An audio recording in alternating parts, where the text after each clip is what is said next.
कि बहुत बार आपने सुना होगा कि फला ने तैयारी घर पे की और सिलेक्शन हो गया। कई बार ऐसा होता है कि वो कई सालों से दिल्ली में रह रहा है, कई सालों से इलाहाबाद में रह रही है और उसका सिलेक्शन नहीं हुआ। इन चीज़ों से बड़ा प्रभाव पड़ता है। कई बार सोचते हैं लोग कि बिना इलाहाबाद जाए सिलेक्शन नहीं होगा, बिना दिल्ली जाए सिलेक्शन नहीं होगा, घर पे रहने से सिलेक्शन नहीं हो सकता है, या कोई कहता है कि वहाँ जाने की ज़रूरत नहीं है, यहाँ पे ही रहो हो जाएगा। ये सब मुद्दे कहाँ से आते हैं?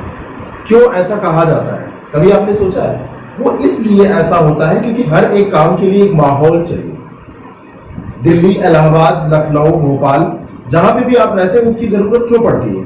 क्योंकि एक माहौल होता है, एक माहौल जहां पर ऐसा इन्वायरमेंट पाते हैं कि वहां पे हर एक चीज आपको क्या करती है, उस चीज के लिए प्रेरित करती है जो आपका लक्ष्य होता है। जैसे आप तैयारी कर रहे हैं, आप आईएएस बनना चाहते हैं और आप चारों तरफ देख रहे हैं कि सब लोग आईएएस की तैयारी कर रहे हैं, सब लोग बीसीएस की तैयारी कर रहे हैं, सब लोग वही बनना चाहते हैं, तो आपका दिमाग जो है वो ना चाहते हुए भी उधर सोचने लगता है, आपका दिमाग ना चाहते हुए भी वैसे काम करने लगता है। और हम आदमी और औरत कोई भी हो, हमारे मनुष्यों की एक प्रवृत्ति होती है, मनुष्यों की सबसे बड़ी प्रवृत्ति होती है दूसरे की नकल करना, सीखना, और इस प्रवृत्ति को हम छोड़ नहीं सकते। लेकिन जब ज्यादा नकल आप करते हैं तो वो समस्या भी खड़ी कर देता है, क्योंकि सबके तरीके अलग अलग होते हैं। तो जहां पे माहौल ही ऐसा है कि सब लोग आईएएस ही बनना चाहते हैं, आईएएस ही करना चाहते हैं, सब लोग पीसीएस ही बनना चाहते हैं, या कोई भी आप दूसरी चीज की तैयारी कर रहे हैं, सब लोग एसएससी करना चाहते हैं, वहां पे माहौल ऐसा है तो पूरे एनवायरनमेंट की एक शक्ति आपकी तरफ लग जाती है। ये माहौल जहां भी क्रिएट हो जाएगा, जहां पे भी आप इसको करने के लिए अपने को अच्छा पाइए, वहां पे आप रहिए। कोई दिक्कत नहीं है कि आप इलाहाबाद जाते हैं, कि लखनऊ जाते हैं, कि दिल्ली जाते हैं। आपको मुखर्जी नगर में भी सिलेक्शन हो सकता है, कटरा में भी सिलेक्शन हो सकता है, और आपका अलीगंज में भी सिलेक्शन हो सकता है। बशर्ते माहौल आपको बनाना पड़ेगा। और ये माहौल क्या हमको सिखाता है? ये माहौल हमको आप असलियत दिखाता है। आपकी असलियत क्या है, कितने पानी में आप हैं, इस चीज को आपको जानना पड़ता है। आप तैयारी आपकी बिल्कुल नहीं है, बेसिक्स नॉलेज नहीं है, और आप सपना देख रहे हैं कि आईएएस बन जाएंगे। कैसे बन जाएंगे? कुछ कॉन्सेप्ट आपका होना चाहिए। आपको जीएस की अगर मूलभूत जो किताबें हैं उनको आपने नहीं पढ़ा है, या उनके बारे में आपको आइडिया नहीं है, तो आप कैसे समझ पाएंगे? बड़े बड़े कॉन्सेप्ट कैसे समझ पाएंगे? एक दिन में आपने सोचा है कि सब कुछ हो जाएगा, तो एक दिन में कुछ नहीं होता है, एक दिन में कुछ भी नहीं होता है। बचपन को याद करिए, जब आपने शुरू किया था पढ़ना, और वहां से जब पढ़ाई आपकी शुरू हुई थी, तो पहले दिन ही आपने अल्फाबेट नहीं रट लिया था, लेकिन अगर रट लिया था या समझ लिया था तो आज तक याद है। क्यों? क्योंकि उसके पीछे आपकी मेहनत थी, एक दिन की नहीं, कई दिनों की, आपके गार्जियंस की, आपके जो छोटे स्कूल में जो टीचर्स थे उनकी, और आज भी वही चीज काम आती है।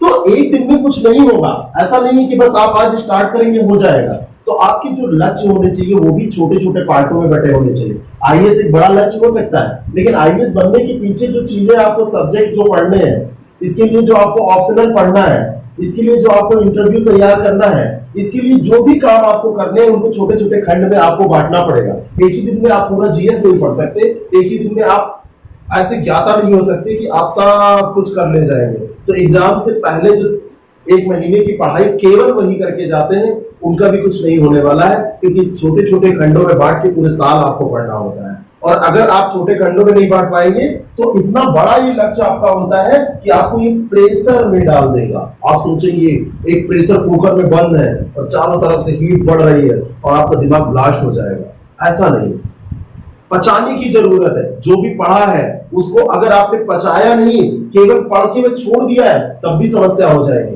जैसे कई बार होता है कि मोटी मोटी किताबें हम उठाते हैं और उन किताबों से फैक्ट आप निकाल के पूरा दिन भर पढ़ते हैं, और शाम को पता चला चाय की दुकान पर गए, और वहां जाने से पहले इलाहाबाद में चाय की दुकान भी मिलेगी, और वहां पे जाने से पहले सब कुछ याद था, वहां से आने के बाद में कुछ दूसरी चीजें दिमाग में चलने लगी। बाहर आपने कुछ देखा, उसके प्रति आप इधर उधर अट्रैक्ट हुए, भड़क गए, सब खत्म हो गया।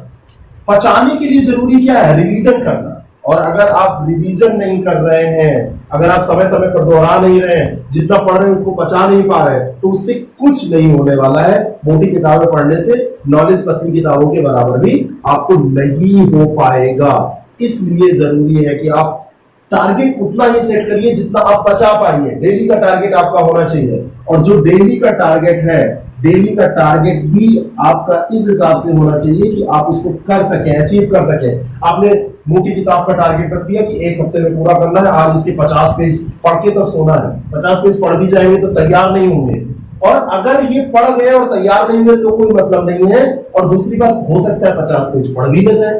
पेज गिन के पढ़ाई मत करिए, यूनिट में बांटिए और उसको सोचिए कि एग्जाम की दृष्टि से क्या इंपॉर्टेंट है, उस हिसाब से पढ़ने की कोशिश करिए, तभी कुछ होने वाला है।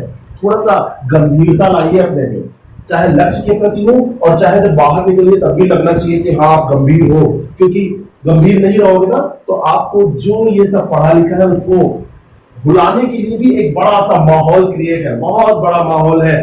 एक माहौल इलाहाबाद और दिल्ली, मुखर्जी नगर, राजेंद्र नगर जो भी है, अलीगंज आपको दे रहा है इसको पढ़ने के लिए, तो दूसरी तरफ वो डिस्ट्रैक्ट भी कर रहा है, डाइवर्ट भी करता है आपको।